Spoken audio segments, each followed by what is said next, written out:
Bueno, chicos y chicas, vamos a comenzar el último video de este curso, que es el video en el que explicaré 3 ejemplos del nivel de lectura intertextual o crítica, es decir, 3 ejemplos de las preguntas que les piden a ustedes reflexionar y cuestionar un texto. Recuerden siempre leer primero la pregunta y las opciones de respuesta antes de leer el texto mismo. Luego, si pueden leer el texto teniendo en cuenta qué están preguntando, así todo va a ser mucho más sencillo. Y finalmente, si es necesario, relean la pregunta y las opciones de respuesta.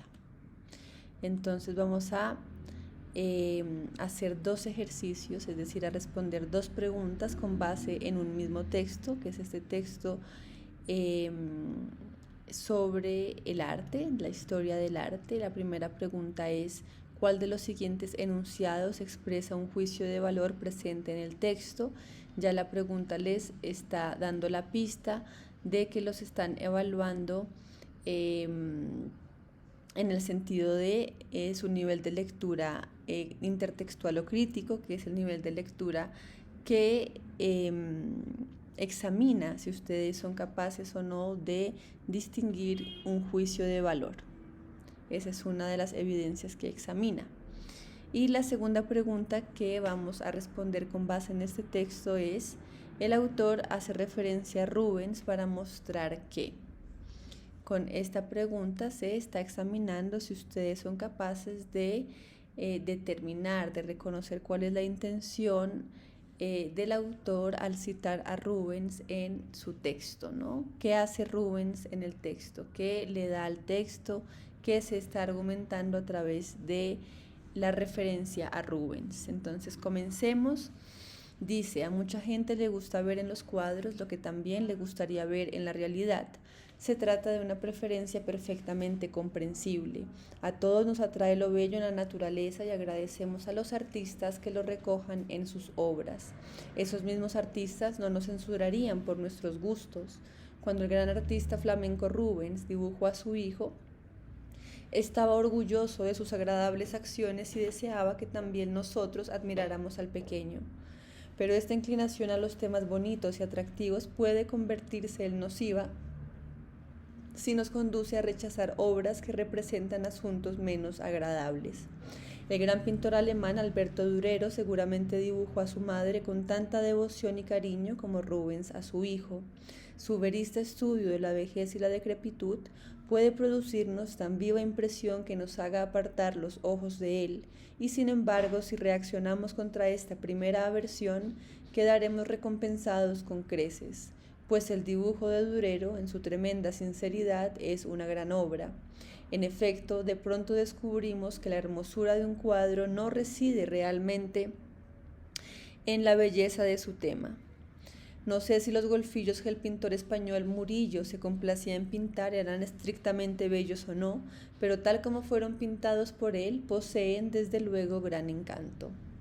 Entonces vemos que están preguntando por un juicio de valor, es decir, por lo que el autor valora en el texto.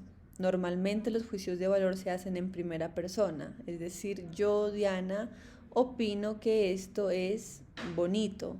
Yo, Diana, creo que el árbol que está al frente de mi casa es demasiado grande. Yo, ¿no? Siempre en primera persona. Por lo tanto, los invito a buscar en este texto dónde se habla en primera persona, es decir, dónde el autor está dando su opinión. Definitivamente es en la segunda línea de abajo para arriba donde comienza no sé, es decir, el autor no sabe si los golfillos que el pintor español Murillo se complacía en pintar eran estrictamente bellos o no, ¿no? Aquí se refiere como objetivamente bellos o no, es decir, él no sabe si en realidad esos golfillos son bellos o no, pero tal como fueron pintados por él, poseen desde luego gran encanto. O sea, al autor le parece, perdón por la moto, al autor le parece que ese cuadro posee gran encanto, esa es su opinión, ese es su juicio de valor. Entonces la respuesta va a ser donde aparezcan los golfillos del pintor español Murillo. Entonces las opciones que nos dan es la A, los golfillos del pintor español Murillo tienen gran encanto. B, mientras Rubens dibujó la juventud, Durero dibujó la vejez.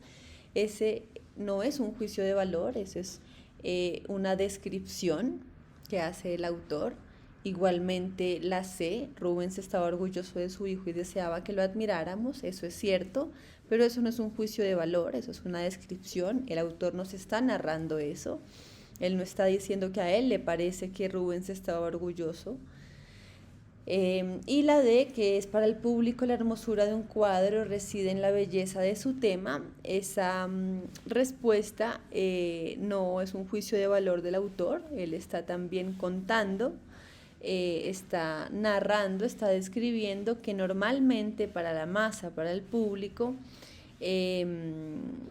la hermosura de un cuadro reside en la belleza de su tema. Por lo tanto, la respuesta correcta es la A, la primera, como ya les expliqué.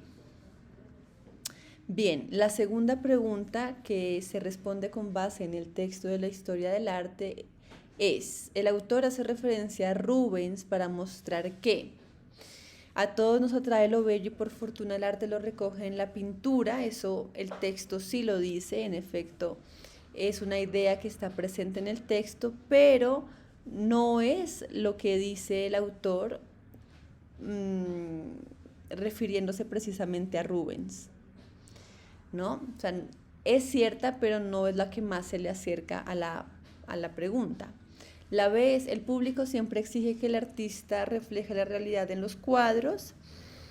Eso es cierto, es semicierto, pero tampoco tiene que ver con Rubens precisamente. El público le gusta que el artista refleje la realidad en los cuadros. Esa es una premisa que está al principio del texto, que es cierta, pero que no logra acercarse o responder bien la pregunta. La C, algunos artistas plasman en sus obras lo que nos gusta ver en la realidad. Es precisamente por este motivo que el autor cita a Rubens, para mostrar que Rubens es uno de tantos artistas que plasman en sus obras lo que al público le gusta ver en la realidad. ¿Qué le gusta ver en la realidad del público? Las cosas agradables, en este caso, como Rubens representó a su hijo con tanta devoción. Y la D, la inclinación en el arte por los temas bonitos y atractivos, es bastante nociva. Esta no es una buena respuesta, esta respuesta es totalmente falsa, porque en el texto en ningún momento dice que esa inclinación es bastante nociva, dice que podría convertirse en nociva, o sea, es una hipótesis, podría ser nociva si nos concentráramos siempre en lo bonito y por eso despreciáramos obras de arte que expresan temas menos agradables. Entonces la A, la B son ciertas, pero no responden con precisión a la pregunta, y la D es completamente falsa. Entonces la C es la que en realidad responde lo que están preguntando. ¿Me hice entender? Espero que sí. Espero que sí. Vamos entonces con la respuesta que ya les dije es la C. Ahora vamos a enfrentarnos con ese texto que es de tipo discontinuo, porque no es un texto lineal, o sea, que se lea por párrafos, frases, enunciados largos, conectados con puntos y comas. Es una historieta de tipo literaria, esta es una de Calvin y Hobbes. Y dice la pregunta, el niño, ubíquenlo, o sea, el mechudito de pelo parado, intenta justificar el alto precio de la limonada recurriendo a... Entonces, los lentes con los cuales vamos a leer esto nos van a permitir estar pendientes de cómo el niño justifica el alto precio de la limonada, ¿no? O sea, ¿qué es lo que está pasando en esta cuestión? Dice la niña, $15 por un vaso. Sí, $15, ¿quieres uno? Pero ¿cómo justificas $15 por una limonada? Ley de la oferta y la demanda. Eso es vocabulario de economía. Pero ¿dónde está la demanda? No veo ninguna demanda, dice la niña. Es decir, no veo mucha gente por la cual tú puedas subirle el precio de la limonada de tal manera. Y él le responde muy tranquilo, en efecto hay muchísima demanda. Y ella le responde, ¿ah, sí? Y él le responde, claro, como único accionista en esta empresa demando enormes beneficios por mi inversión. Y como presidente de esta empresa demando un salario anual exorbitante. Y como soy mi propio empleado, demando un alto salario y toda clase de beneficios que la compañía pueda dar. Y además hay gastos indirectos y costos de producción elevados. Aquí vemos que el niño utiliza la palabra demando no desde la perspectiva y desde el ámbito de la economía en sentido estricto, sino desde un ámbito de el capricho, ¿no? Demando, él está diciendo yo exijo, yo quiero, se me da la gana subir el precio porque yo necesito plata, ¿no? Entonces no está usando el término demanda en el sentido de como hay mucha gente sube el precio, sino demando en el sentido del capricho. Y bueno, sigue la historieta, sí, pero eso es solo un limón en agua del grifo y él dice ya, pero tengo que recortar gastos de algún sitio si quiero ser competitivo. Y si me enfermo por beber eso, le dice la amiga, no hay garantías, es nuestro lema. Además, debería cobrarla más cara si tuviera que cumplir con sanidad y medio ambiente.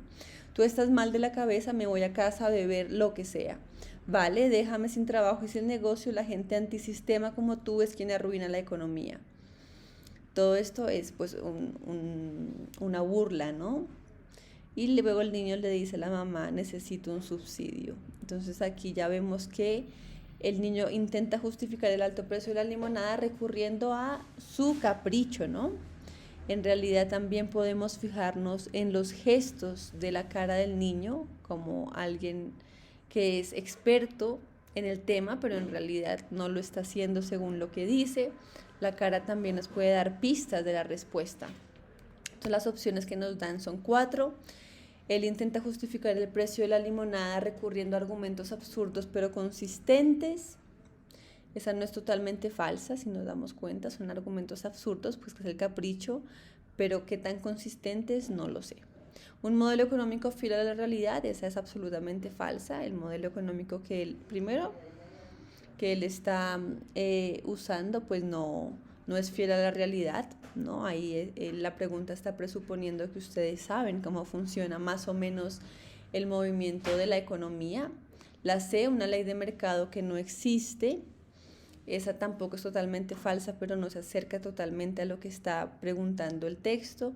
Y la D, su propia versión de la economía, es decir, por su capricho, que es la que más se acerca a la pregunta.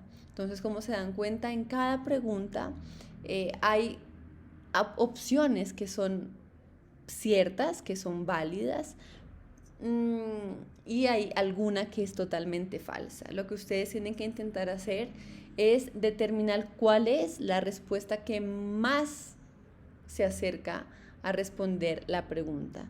Es decir, la que más consistente es, la que más verdadera es.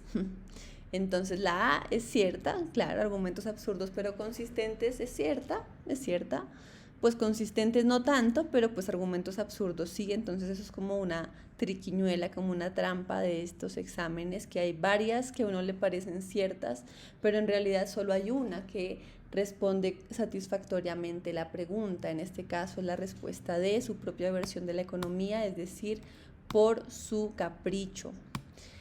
Espero que esta explicación haya sido satisfactoria, que ustedes hayan más o menos comprendido cómo funcionan este tipo de preguntas y de respuestas. Las preguntas no son tramposas. Lo que es más o menos tramposo, diría yo, son las opciones que le dan a uno, porque hay muchas que son verdaderas, hay muchas que son ciertas, pero entonces toca leer muy bien la pregunta para saber cuál de esas respuestas ciertas es la que responde con mayor veracidad a la pregunta. Entonces les agradezco mucho la atención y espero que los PDFs que les adjunto en esta página les sirvan para ejercitarse para su examen de lectura crítica. Muchísimas gracias.